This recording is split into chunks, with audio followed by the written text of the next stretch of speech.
Motilal Oswal financials के तीसरी तिमाही के नतीजों पर कंपनी के चेयरमैन रामदेव अग्रवाल से हमारे सीनियर एग्जीक्यूटिव एडिटर सजीत मंगात ने बातचीत की। आइए सुन लेते हैं।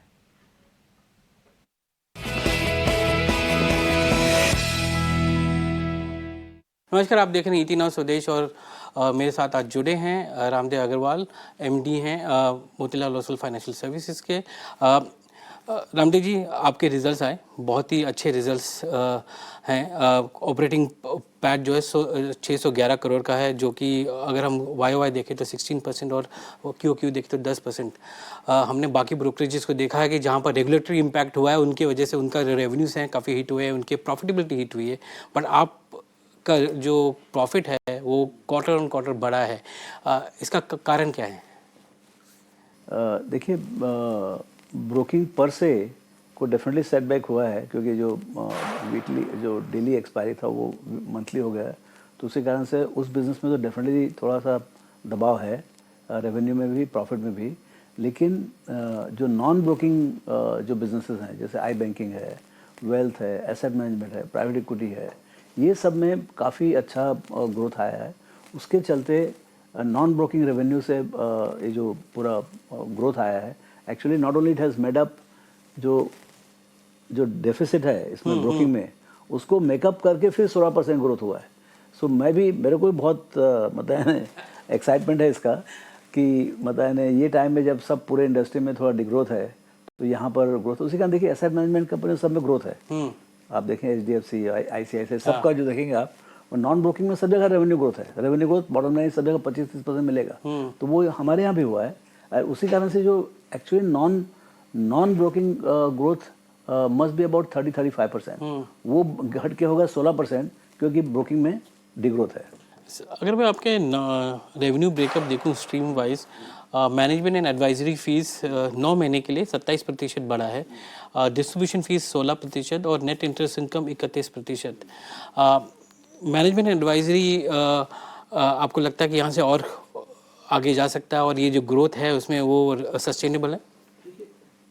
कैपिटल मार्केट के एवरी एस्पेक्ट, चाहे वो ब्रोकिंग हो, डिस्ट्रीब्यूशन हो, एसेट मैनेजमेंट हो, वेल्थ मैनेजमेंट हो, प्राइवेट हो, सब जगह ग्रोथ है। बहुत अच्छा मतलब पॉजिटिव माहौल है मार्केट में।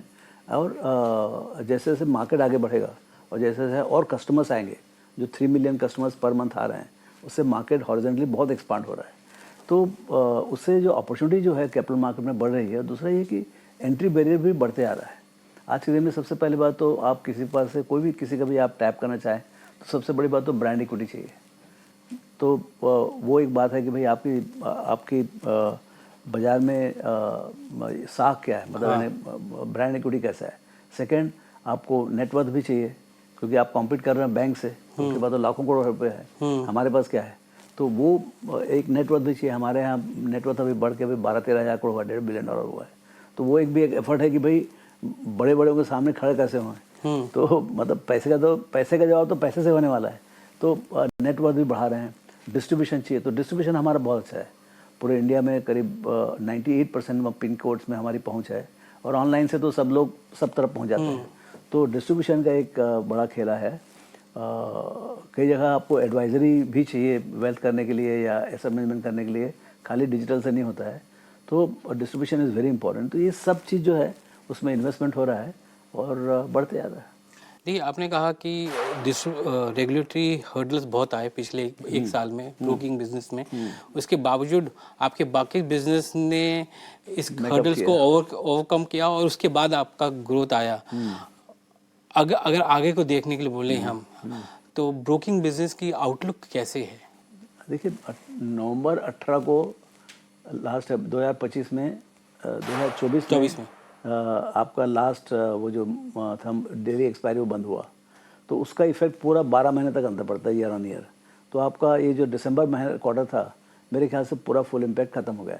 अब मार्च quarter over December quarter and March over last year March, you will start seeing growth of the broking business. 25 से जो मेरे ख्याल से normal growth rate of the broking business वो है 20 से 25%। वो मेरे लगता है अगला क्वार्टर में आना चाहिए, और वो हमारा ही नहीं सबका आएगा। जब वो आएगा तो आप सोचिए, नॉन ब्रोकिंग तो ग्रो हो ही रहा है, तो suddenly the growth will So I would say for next 4 quarters, the growth, given normal circumstances, should be better than last 4 quarters. Sir अगर हम 9 महीने का मैं देखूं आपका नंबर, तो आप 23% आपका बढ़ा ब्रोकिंग रेवेन्यूज। आप कह रहे हैं कि ये Q4 में जब आएगा तो वो 23% से ज़्यादा होगा, क्योंकि बेस इफेक्ट भी आएगा उसकी वजह से। Broking, non-broking has grown at 23%. Broking revenues 23% बढ़े हैं 9 महीने के लिए। Okay. तो उसमें आपको वो इम्पैक्ट उसमें दिखेगा? हाँ, but see, Q4 से clearly everything will start picking up in the capital market, particularly starting with the retail broking, क्योंकि सबसे ज़्यादा impact पड़ा था retail broking के ऊपर। तो आप सुन रहे थे रामदेव अग्रवाल को, जो चेयरमैन है मोतीलाल ओसवाल फाइनेंशियल सर्विसेज के, और हमारे सीनियर एग्जीक्यूटिव एडिटर उनसे बातचीत करते हुए। चलिए वक्त है ब्रेक का। ब्रेक के बाद वापस से लौटते हैं और आपके लिए BTST और STBT कॉल्स लेकर आएंगे। जल्द लौटते हैं।